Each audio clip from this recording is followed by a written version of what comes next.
Assalamualaikum warahmatullahi wabarakatuh. Pada kesempatan kali ini saya akan membawakan sebuah cerita yang diangkat dari kisah nyata yang berjudul Hantu Hutan Pemakan Alat Kelamin. Baiklah, tanpa berlama-lama dan panjang lebar lagi, kita mulai ceritanya. Pada tahun sekitaran 2001, Paman diberangkatkan oleh perusahaan dari sebuah kota menuju hutan pedalaman di Pulau Kalimantan beserta 3 orang rekan satu profesinya, sesama penyinso atau penebang pohon. Perjalanan tersebut memakan waktu yang sangat lama karena di kala itu, perjalanan atau transportasi yang hanya bisa ditempuh dengan menggunakan kapal terkesan sangat lambat. Setelah beberapa lama dalam perjalanan, Paman dan rekan-rekannya pun tiba di sebuah kampung yang dihuni oleh saudara-saudara Dayak kami yang sebagian besar masih menganut agama Kaharingan atau kepercayaan dari para leluhur. Sesampainya di sana, mereka pun langsung menemui kepala adat atau sesepuh desa untuk meminta izin menebang kayu di hutan mereka. Memang sebelumnya pihak perusahaan sudah permisi dan para tokoh kampung untuk lahan yang ada di sana dan sudah diizinkan oleh para sesepuh. Tapi tidak ada salahnya, kata Paman, untuk meminta izin dan permisi lagi, karena siapa tahu nanti mereka akan membutuhkan bantuan warga sekitar kalau terjadi hal-hal yang tidak diinginkan.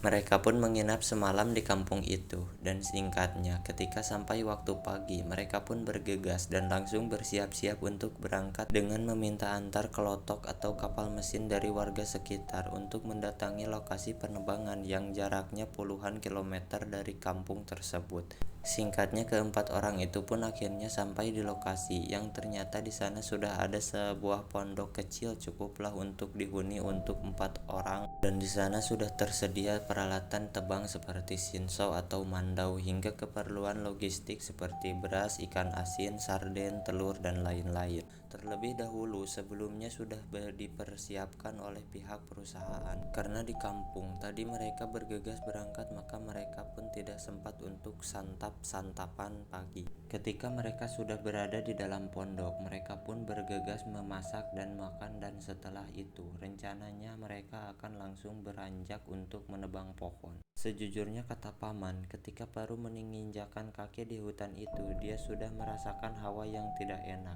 Perasaan was-was dan merinding selalu menerpanya, apalagi saat malam hari, dan suasananya sungguh sangat tidak enak. Padahal beliau ini adalah penebang yang sangat berpengalaman dan sudah kenyang hidup dalam hutan pedalaman. Namun kali ini terasa sungguh sangat berbeda, ungkap Paman ketika menceritakan peristiwa ini. Pada hari kedua mereka di hutan itu, tiba-tiba salah seorang rekan Paman berbicara satu hal yang dinilai tidak sopan atau melanggar pantangan yang ada di hutan setempat mereka bekerja. Rekan Paman itu berkata, enak ya kalau ada wanita di sini menemani kita saat pulang kerja, tidak perlu capek-capek memasak, pasti langsung disiapkan hidangan. Perlu diketahui, sebagian besar di hutan Kalimantan ini sangat dilarang keras berhayal seperti itu, karena itu adalah salah satu pantangan ketika berada di dalam hutan. Dengar rekannya nyeletuk seperti itu, bukannya mengingatkan, kedua orang teman lainnya pun langsung ikut berhayal dan mengiyakan guyonan tersebut, kecuali Paman. Hus, tidak boleh berbicara seperti itu. Kita ini sedang ada di dalam hutan, tolong jangan sompral, imbas Paman. Namun ketiga temannya itu tidak mengiyakan teguran dari Paman tersebut dan memilih untuk lanjut bercanda dengan canda-candaan yang kotor. Sore pun tiba, mereka pun bergegas mengemasi alat-alat dan mulai berjalan menuju arah pondok. Saat dalam perjalanan, lagi-lagi teman-temannya Paman mencandakan yang tadi mereka candakan saat siang hari. Paman pun hanya bisa menghela napas panjang sembari istighfar mendengarkan celetukan-celetukan yang dirasa tidak pantas untuk diucapkan tersebut. Singkatnya, mereka pun sampai di pondok.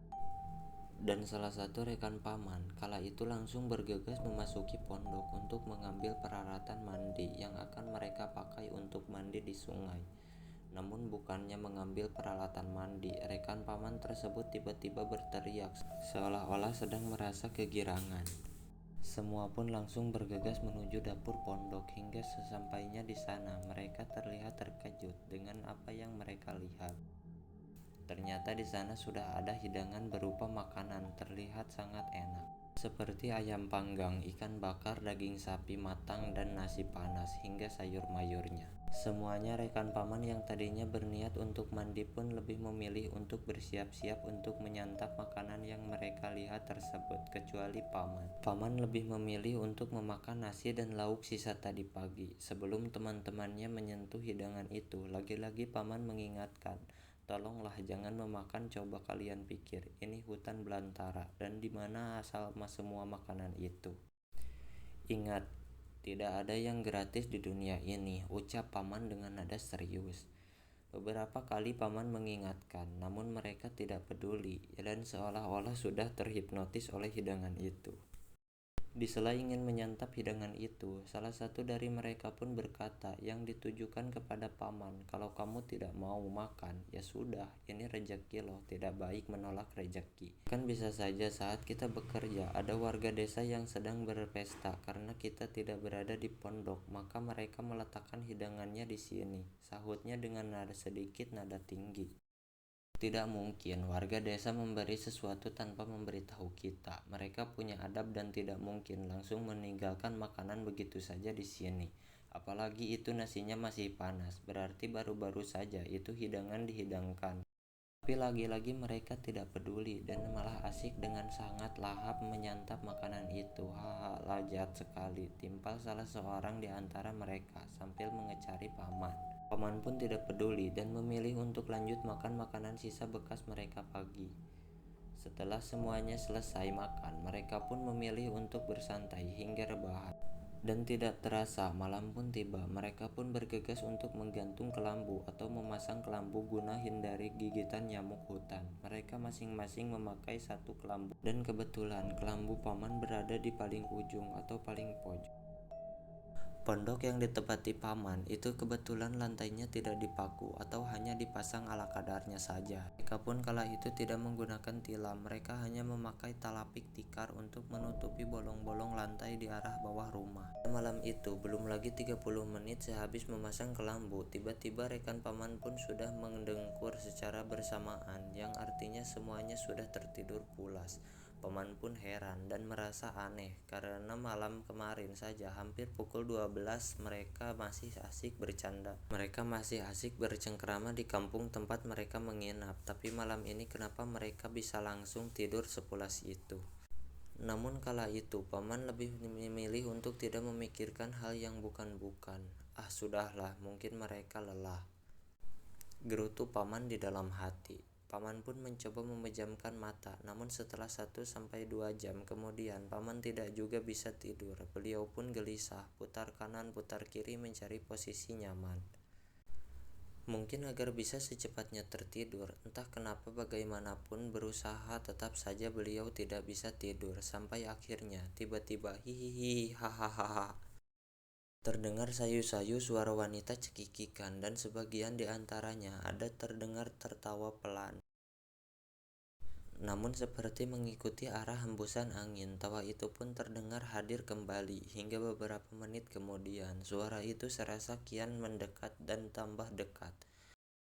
Paman yang paham betul kalau tidak ada orang lain di hutan itu selain mereka berempat, sontak saja sangat kaget dan tentunya sangat ketakutan. Hingga semenjak mendengar suara itu, beliau pun tidak henti-hentinya merinding hebat. Perasaan ketakutan hingga was-was dan perasaan yang sangat tidak enak pun sedari tadi tidak bisa dihindarkan lagi.